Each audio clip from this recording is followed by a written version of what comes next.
course lead for the SQE courses and also the outgoing LPC, legal practice course. So we call that the program and student lead for the SQE program. And that means that I have the privilege of delivering the course and managing the course, but I get to focus on the students, which of course is the most important bit. And I'm especially pleased to come along today because I studied at what was Queen Mary in Westfield some 25 odd years ago. So I can speak from experience and know that it's a particularly good university as a springboard into a career as a solicitor.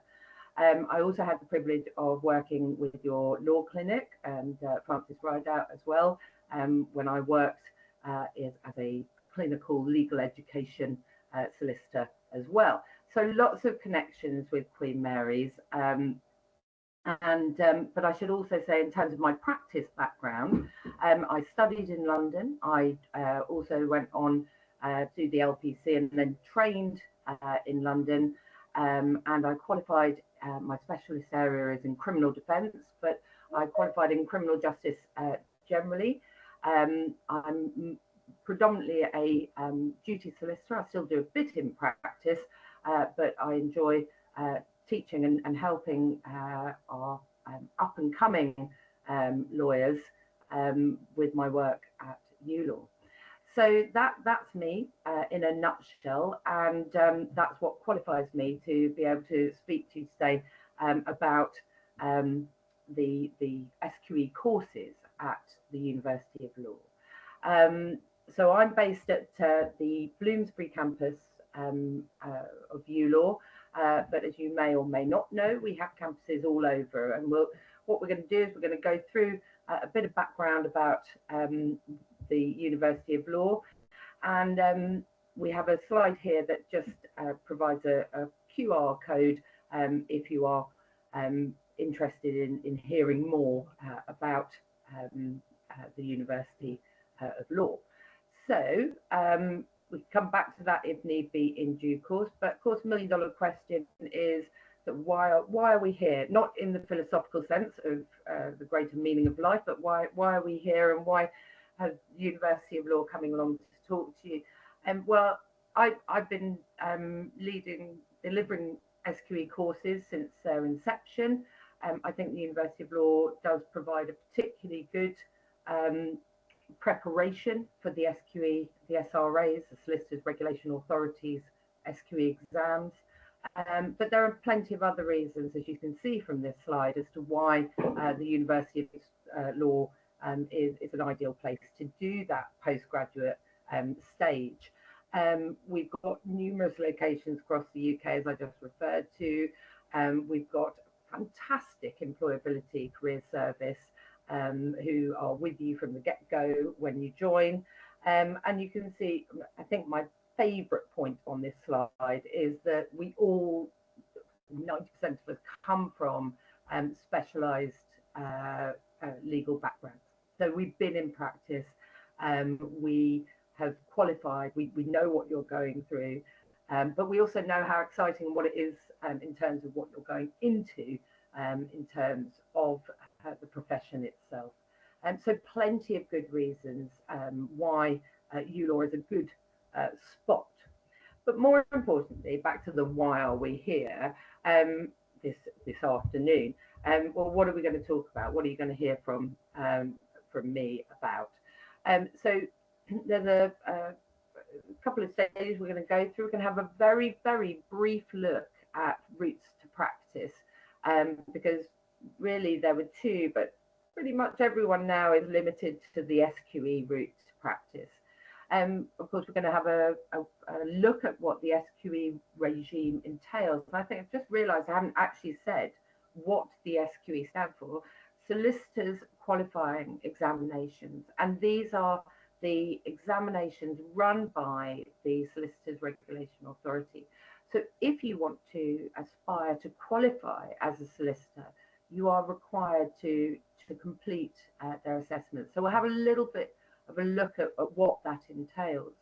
Um, Part of the SQE assessments, SQE1, is assessed by way of single best answer questions. And that's a really peculiar form of learning and a peculiar form of assessment for those of us who come from classic education model where we sit exams over sort of 3 hours and so forth. So quite a different um, assessment method, and one that in a way requires as much training just to be good at doing these types of questions as much as good training on the content itself.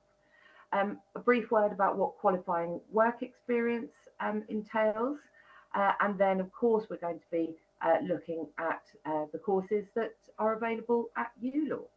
So that's an overview of what we're going to be covering.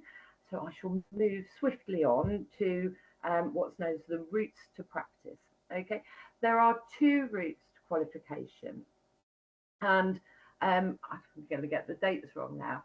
The legal practice course, which then you completed, and then you were expected to get this training contract of 2 years with the firm.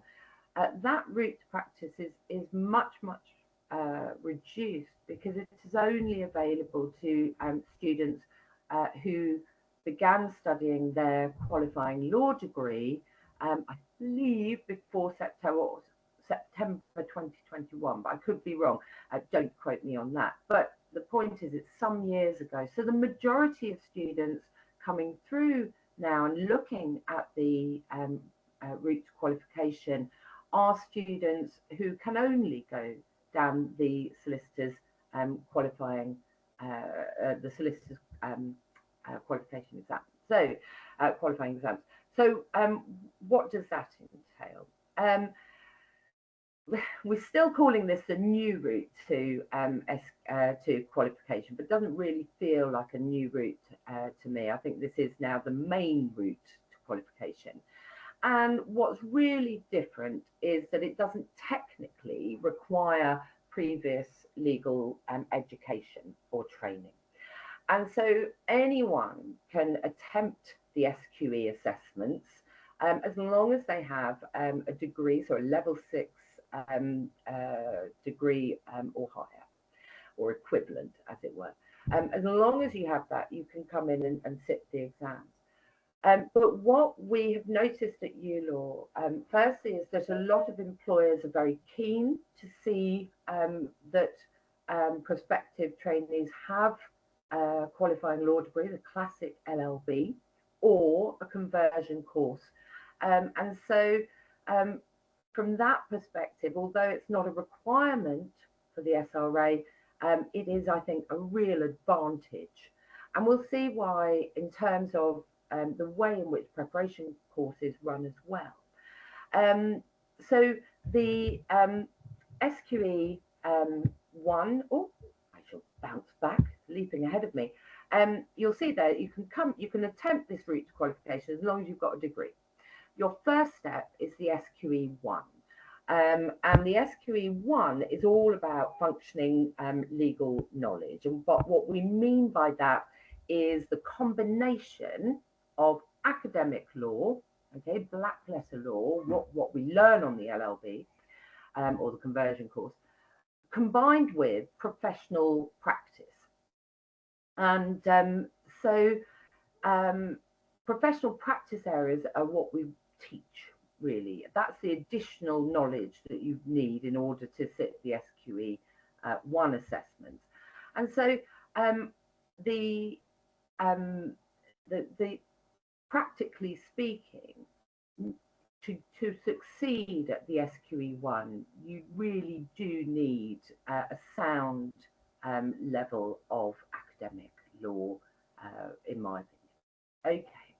Okay. From the SQE 1, there's 2 assessments in the SQE 1, functioning legal knowledge 1, and we'll see how they split up in a moment, and functioning legal knowledge 2. And you go along and you sit these assessments, and if you are successful and pass these assessments, then you are eligible to sit the SQE 2 assessment. SQE2 assessments are about legal skills. It's a fun bit, legal drafting, advocacy, interviewing, and the like. If you are successful in passing SQE2, then you will have your eye on completing what's called QWE, Qualifying Work Experience. And this was the big shift from the LPC with the introduction of the SQE, because as we'll see later, qualifying work experience can be obtained in a much more flexible way than the training contract that we knew with the legal practice course. Okay, so let's have a look. So that's your route, as you imagine. That's the pathway you're taking towards qualifying. So let's have a bit of a think now about the regime itself. And so what we're going to cover here is the substance, the subject areas for SQE1 and SQE2. You know, what is being tested, when, how much, etc., etc. We'll look firstly at, of course, the SQE1.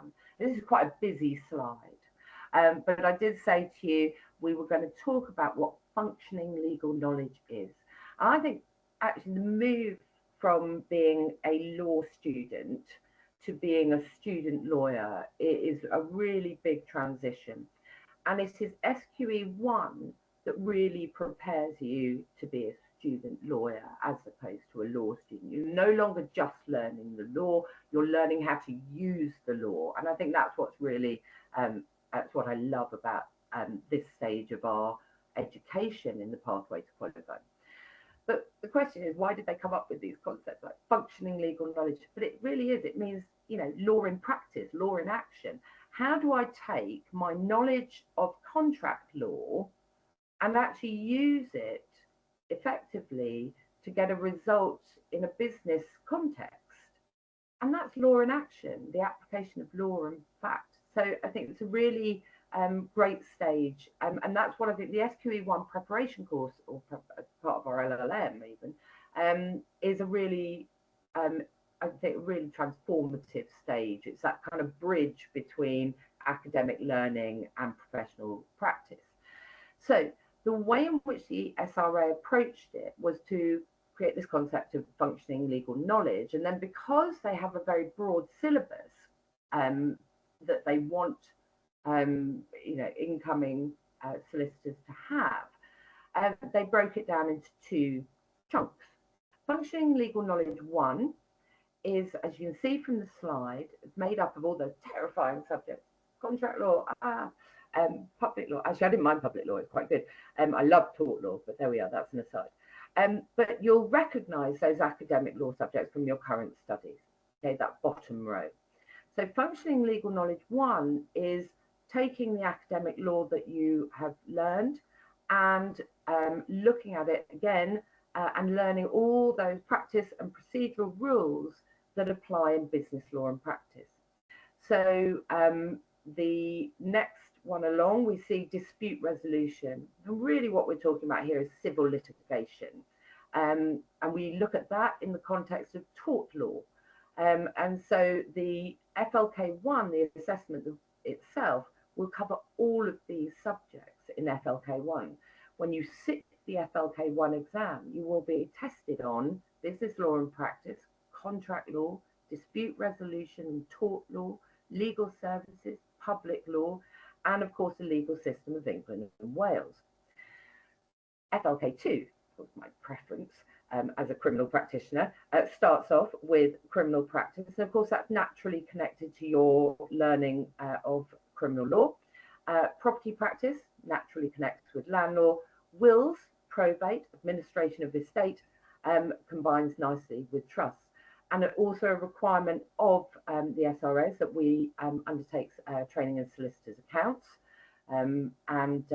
So you will do that as well.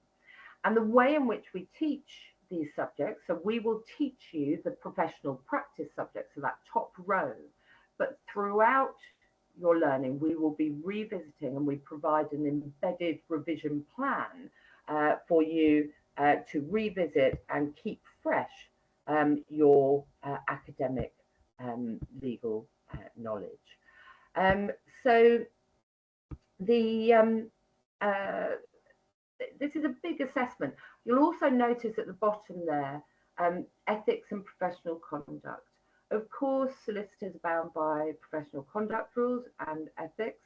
And so we do teach that, and that is pervasive. And what that means is we teach it at the beginning of the course, and it comes up through sort of certain scenarios within our learning in business, in dispute, in criminal practice.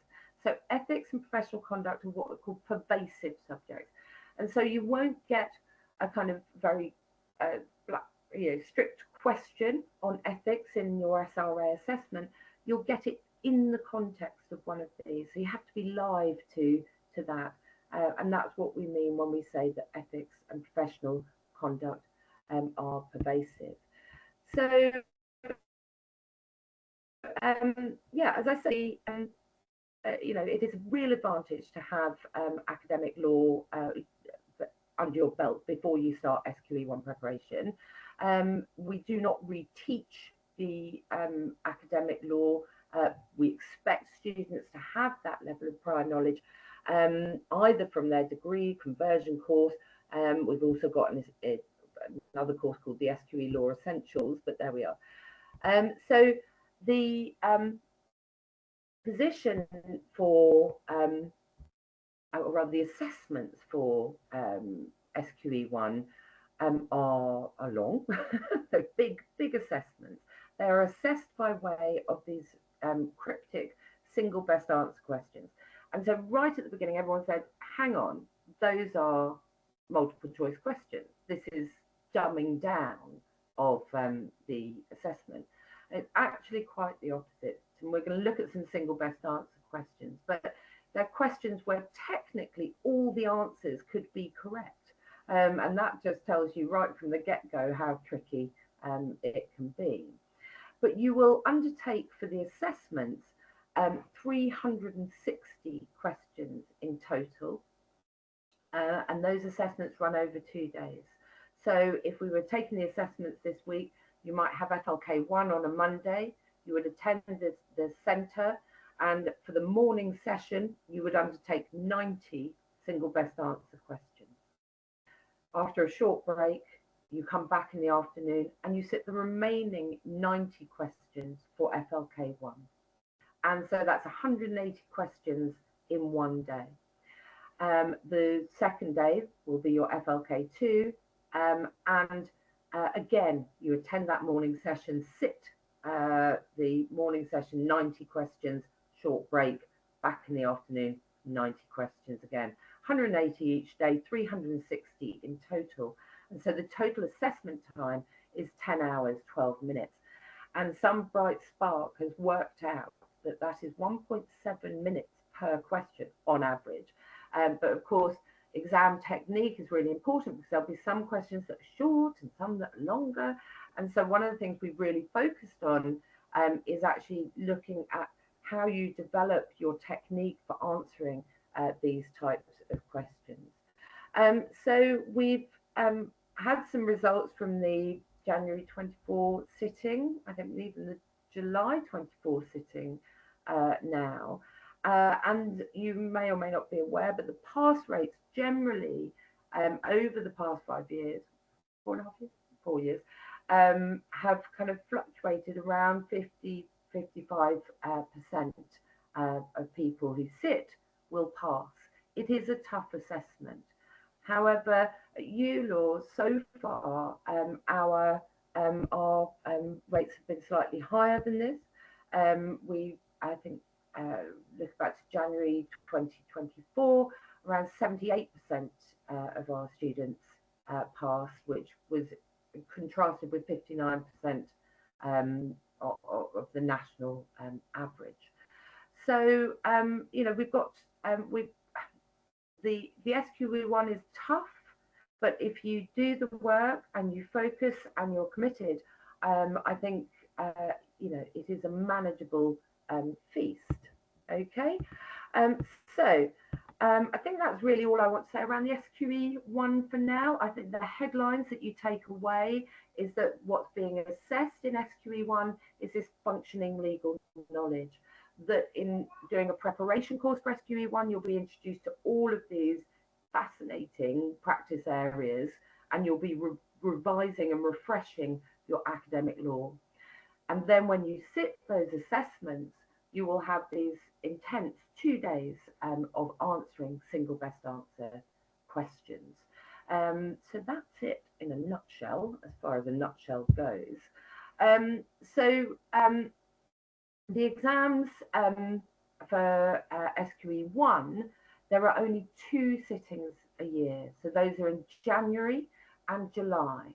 And so one of the things that we've done is design our courses so that you will be sitting at the end of the course, which is obviously you want to sit your exams at the end of the course. But it means that sometimes we have quite peculiar start dates. So we have part-time courses that start in June, and the students will sit in January. We have a full-time course that starts in March, and the students will sit in July. So it gets a bit confusing from my end. But the point you need to know is that you will either sit SQE1 in January or you will sit it in July. It is an online assessment. So you go to Pearson View Centres, which people normally associate with doing their driving theory test or something, and you are given a booth, as it were, and you sit down and off you go. And there's some really good information on the SRA website around what to expect and what it looks like when you attend the Pearson View Centre.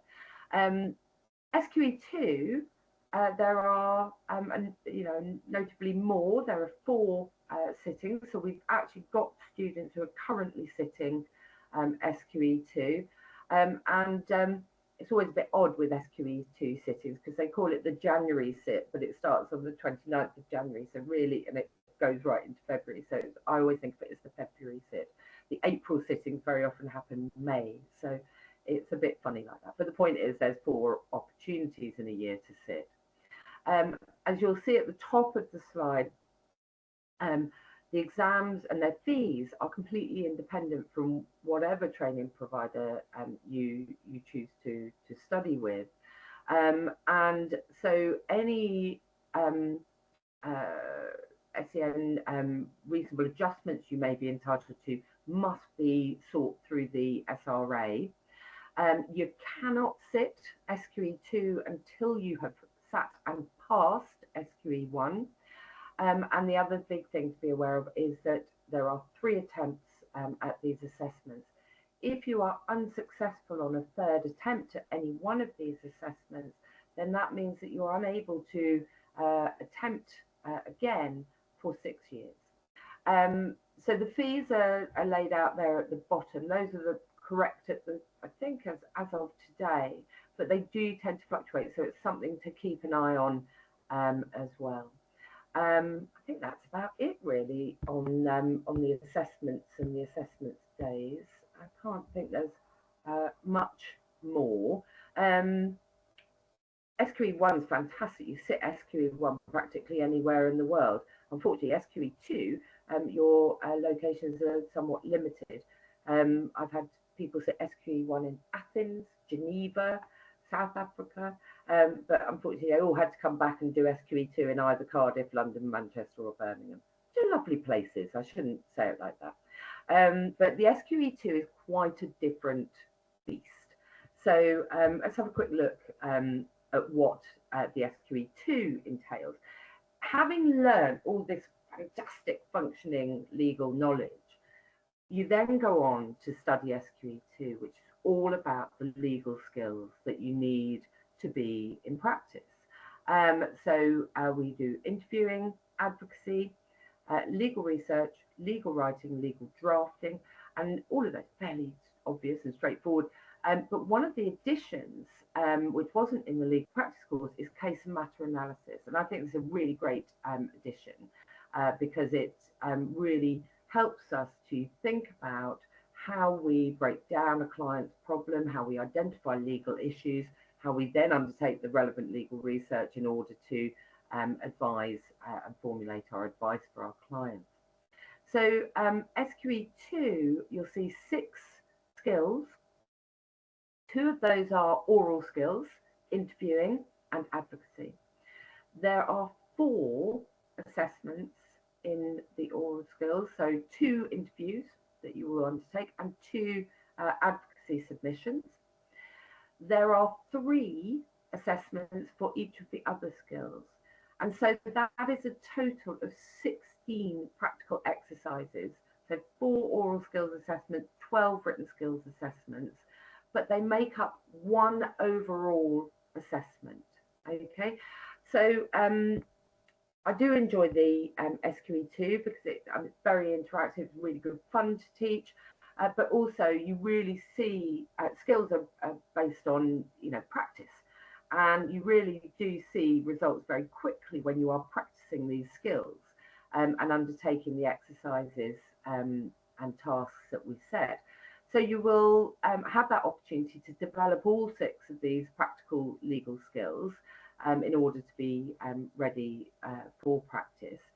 The functioning legal knowledge does not disappear completely because, of course, you're going to be assessed in a practice context. So I'm going to get this right. Interviewing, for example, you'll be assessed, your client interview will be interviewing a client to come to see you about a wills and probate matter. Or the other interview, I think, is a property law matter. Is that wrong? Or criminal litigation. But you can look at the assessments day breakdown on the SRA website, and that will set it out a bit more clearly.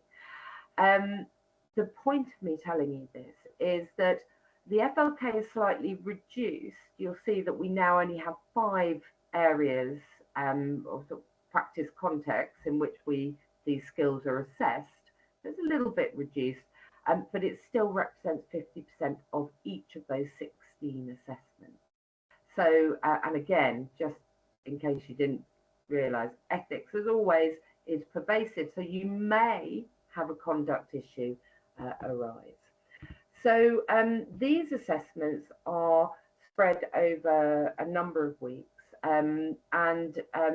So the way in which you book these, you try and space them out and get the locations that you want, but they do require quite a commitment in terms of time and location. So that's it really. That's the SQE1 assessment regime. That's the SQE2 assessment regime. So I'm going to rewind a bit to the first stage you'll go through, which is the SQE1. And let's have a think now about these mysterious single best answer questions. As I said before, there was this rumour, as it were, that single best answer questions were merely multiple choice. They were a dumbing down of assessment method, I suppose is the best way of putting it. And I think it's quite the opposite. I think it's terribly testing and difficult, and it really does require a lot of commitment and application in order to be good at these. But one of the things that I was saying before is we really do try and focus on exam technique, and we have our SQE revision app, which has a huge bank of thousands of these questions so that you can practice doing them. And there are lots of different techniques. So one technique is that we base most of our teaching around is this idea that first of all, within a multiple choice question, you will get your facts, your factual scenario, your circumstances, okay? And you will read that bit, and we call that the stem, okay? And then from the stem, we move to the question, which is the lead in. It leads you into thinking about what's the answer here. And then you have what I call them your options, but here it's down as the answers, 5 options.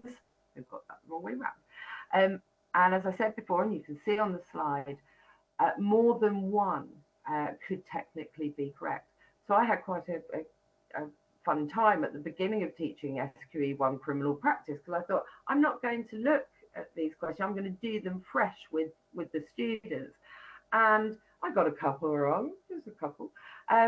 But it really taught me something about this idea about technically correct answers, because my approach was more a tactically correct answer. My answer wasn't wrong per se, but it wasn't the best answer. And so that really gives you an idea of why these are more of a challenge than your regular multiple choice questions. Now, I personally take a different approach. In terms of looking at the factual scenario, I think that's your opportunity to identify the area of law, the legal issue that you're looking for. With the question, so as soon as I've identified the legal issue, my filing cabinet in my brain goes, right, what's the rules that apply here, or what's the case that applies here? I might not remember the name of the case, but the key is to remember the principles. So what are the rules there? I then go to the lead-in to make sure that I've got my focus correct, and by applying what I know of those rules to the facts that I can see, that is going to lead me to identify my best answer. She says. So we'll have a go. We'll have a little look at what this how this appears. So here in this slide, you've got a newly qualified solicitor working in litigation, due to meet one of his firm's clients to discuss the client's claim, which is due to be heard in court next week. So solicitor's supervisor is not able to attend the meeting, so has told this new solicitor to tell the clients no problems and that the prospects of success are good. However, on reading through the file before the meeting, the solicitor discovers a cost warning notice from the court. That doesn't suggest that all is well at all. This orders the client to pay security for costs on the basis that the claim has little prospect of success. Also, there is no client letter in the file advising the client of this fact. So we've got a series of answers there. Do we do what we've been told and just think, well, the client must know, and solicitors told us everything's fine. Our supervisors told us everything's fine. Or do we do what we've been told purely because the responsibility lies with our supervisor? What's our obligation? So I'm immediately starting to think about, hang on, this is about my personal responsibility as a solicitor.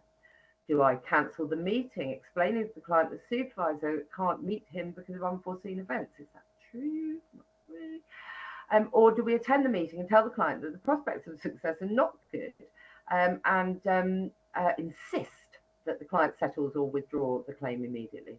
Or do we attend the meeting and explain what the cost warning notice is and advise the client to consider settling or withdrawing the claim? So what's really at play here is what you have to think, and you can kind of tell that this is about conduct and ethics. What do we do? Do we do the right thing here, or do we bury our heads in the sand? And so we go through those options and we consider which one's the right one to go. And I think instinctively you probably know that cracking on and pretending all is well is not going to be good. But that was the issue, right? The conduct was the issue. But I immediately think, well, hang on, these are rules about what's in my client's best interest, okay? Because that is this key SRA principle here, to know the true prospect. It's in my client's best interest to know the prospects of success. We are also obliged to make sure that they're aware of all the information that is what we call material to the matter. And again, that's in paragraph 6.1 of the SRA code. So my filing cabinet, I wouldn't necessarily remember the numbers of them, but my filing cabinet in my brain will be going, hang on, best interest, hang on, material, inform them on everything material to the matter. In that case, I independent of my supervisor, have an obligation here, and if I don't do that, I will be in breach. Okay, and so option A is not the best answer, because it's clearly not true that the prospects of success are good. So we would not be acting with honesty or integrity, so we'd be in breach of other SRA principles. Option B, not the best answer for similar reasons to option A, but it doesn't matter that it's not our own file. The point that we are having conduct of the matter, we have those individual obligations to the client. Option C, not the best answer, because we would not be acting with integrity if we told a lie saying that he can't come to the meeting. And option D is not the best answer, because although we would be telling them the material information, we can't insist. So the wording there is wrong. We need to take instructions from our client, and so we can rule that answer out. And so it's that real application of the rules that you will have learned about to the facts of this case. Okay, so that's really how single best answer questions operate. And what is crucial with SQE1 is practice, practice, practice, and just, I always compare SQE1 a bit like to running a marathon. You know, you start running and you can probably do a mile or two, but eventually you'll end up running 26 miles. And it's a lot like that. And it really does take it takes good, consistent practice, which is something that we really pride ourselves in, is helping you with those weekly practice after every single unit that you're learning about. We do consolidation to make sure that you're practicing those areas, and undertaking, a good series test. I think they said that even if you only did the compulsory practice questions by the end of an average SQE1 prep course, and certainly the ones at ULaw, you'll have done at least 800 questions, if not 1,000. But I think we have more than 4,000, 5,000 questions that you can do. And it's just practice and practice, and you get better and better. But we'd talk about that when you're on the course. Whatever course you do, you'll be given that guidance around your exam technique. Okay, so that is the mystery of what is a single best answer question. So you will be doing 360 of those questions over those 2 days of the FLK1 and FLK assessments, and you've seen the broad syllabus from that earlier slide that showed you just all the different professional practice areas and academic law areas you'll need to be familiar with. One good way, if you're interested in the syllabus, is to go on the SRA website under assessment specification. But you have to scroll down, and at the bottom there's a series of drop-down menus, and there's a really good one that says for each FLK, it says legal knowledge, and that just sets out the entire list of what potentially can come up. That's one of the tougher sides of the SQE1, is it doesn't have the same sort of predictability that we're used to. So there are some real transitions into learning and sitting SQE1. I'm babbling now. Right, we should move on to think now about qualifying work experience, because I did promise I'd mention it. So as I said at the beginning, I come from a criminal defence background. Now that's legal aid, and legal aid areas are notoriously difficult to get training contracts in, simply because the funding isn't there for the firms to train new solicitors. And so had qualifying work experience been around at the time that I was trying to find my training contract, I probably would have qualified a year, if not 2 years earlier. It's a really fantastic thing. It allows you to, even now, even at undergraduate level, begin, if you have a paralegal job over the summer, if you have paralegal work part-time and you study part-time, you can start what we call building up your portfolio of qualifying work experience, and every bit counts. So I should move us on and explain why. So we've done a bit of comparing the old route and the new current main route, and there are similarities in the vocational part of your training and qualifying. And the old training contract required one firm to give you a 2-year contract, okay, where you were able to undertake what we call seats in different departments. Now, for a criminal practitioner, that's very difficult if your focus is in criminal defence. So very often criminal defence firms will take someone on and then they will second them out to a sort of sister legal aid firm to do a seat in family or a seat in immigration in order to meet the requirements of the legal of the training contract. So the idea was, as you can see from the slide, that you would spend time in different departments. You would spend 6 months in each of your 4 seats, and that this was done under your the remit of your supervising solicitor, the purview, your overseer. Qualifying work experience, much more flexible. You can draw on your work in up to 4 different employers. There's also potential for overseas legal experience to be accepted as well. It can be undertaken at any point during your legal training, your sort of academic training and postgrad. And also the 2 years do not need to be consecutive, okay? But you do need to, in the end, your portfolio must contain 2 years worth of qualifying work experience which demonstrates the competencies that the Solicitors Regulation Authority require. And if you want to find out more about, guess where to look. So the SRA website has, in the SQE page, I do think that because they are in charge of it all, engaging with the SRA website at an early stage gives you a real insight into what the SQE regime is, really what the nitty-gritty, the detail of it is, and also into how you demonstrate qualifying work experience. So, well, what's the same about these 2 things? Well, why did we have this big change? Both 2 years in length, both represent the final stage of qualification, and both require the application of functioning legal knowledge. So law in action, actually applying your legal knowledge to real life and legal situations. So they, their function, their overall purpose is the same, but with qualifying work experience, if you find yourself, I don't know, suddenly going on maternity leave for a year, and you don't lose that time, you can bring it all with you. Right, I'm just conscious of the time because I do tend to ramble on, and we've still got a little bit to get through. Qualifying work experience, this slide tells us a bit more about the types of work that might qualify.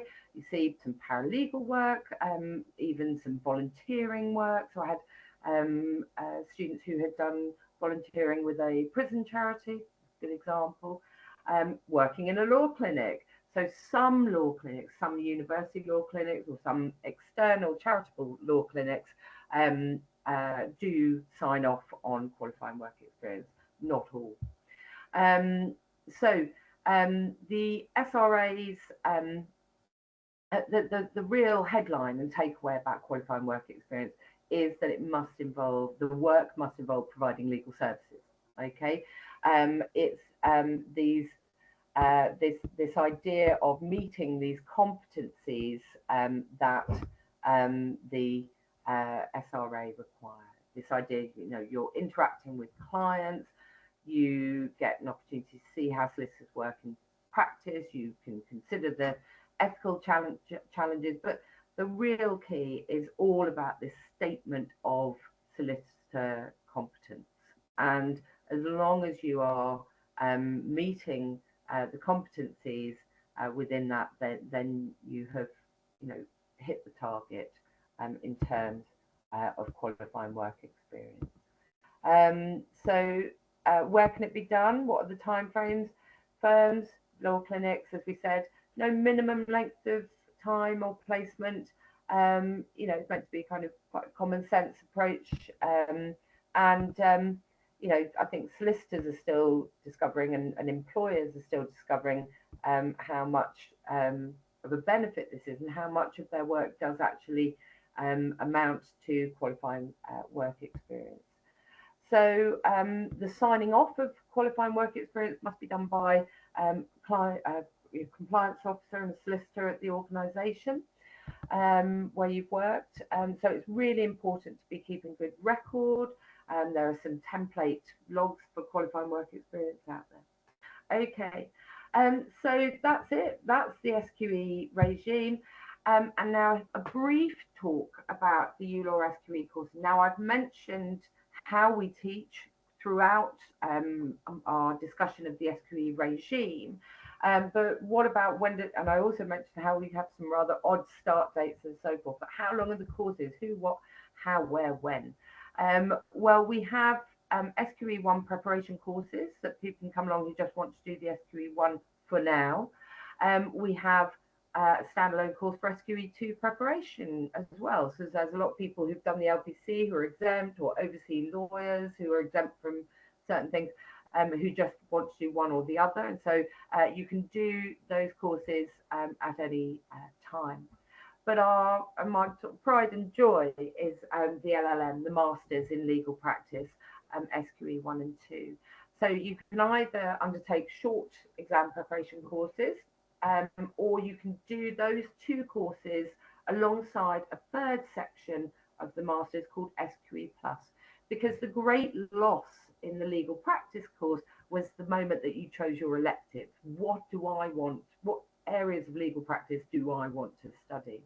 And so the SQE Plus allows us to continue running, and for you to continue learning about specialist areas. So we have number one, advanced criminal practice, for example, but other areas, corporate areas, so mergers and acquisitions, so on and so forth, which are not part of the standard syllabus and which employers really value.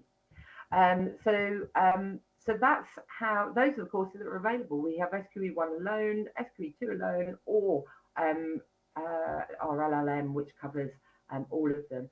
And then it always has QWE at the end. I think we're stuck in a rut. We should have it all the way around, because you can take qualifying work experience, as we just said, at any time. So the SQE1 preparation course is for the full timers, but you'll see 14 weeks, very short, very intense. It's a huge commitment and it's a great thing to do. And I like the full-time course because you keep up that momentum of learning. You transition into this new sort of way of learning and this new sort of production of results, and you just build up that momentum. But it is very intense, I mean, I'm not entirely sure where our fees stand at now, but I'm sure the admissions team would tell you it's around 5,000 mark for the SQE1 full time. Part time is sort of an elongated version of this. So, for example, our March students full time will aim to sit SQE1 in July, but the other part-timers will have started in January with a view to sitting in July. So the part-time course runs over 27 weeks. It's a bit stretched out, but it's still, substantial and I think quite short, even for a part-time course, quite short and intense. And just a little reminder there of what you will be learning on the SQE1. We will teach those professional practice subjects, and we will assist you with your revision in terms of your academic law. Okay. SQE2, even shorter course. These are, again, 8 weeks full time. And again, we're doing these 6 legal skills. We're really building them up over that period of time. The way in which we teach SQE2 is really to think about the skill and what it is we are doing. You may have in some work and some have some experience in research, for example, coming from an academic background. You may have some experience in a job having done legal writing, some form of writing. But very often, a lot of these areas are quite new to you. And so we need to think about, what is the backbone to these skills? And then what we do is we go on in the following units to put them in the practice context. Interviewing and advocacy a little bit different. You do kind of come in doing practice context quite early on. But everything and all our kind of tasks also in SQE1 are sort of set in the context of our ULaw LLP. So we're putting you sort of in, all your work's going to be done in this context of you are a solicitor in this firm, you are advising this client. How do you do this? How do you run this meeting? So on and so forth.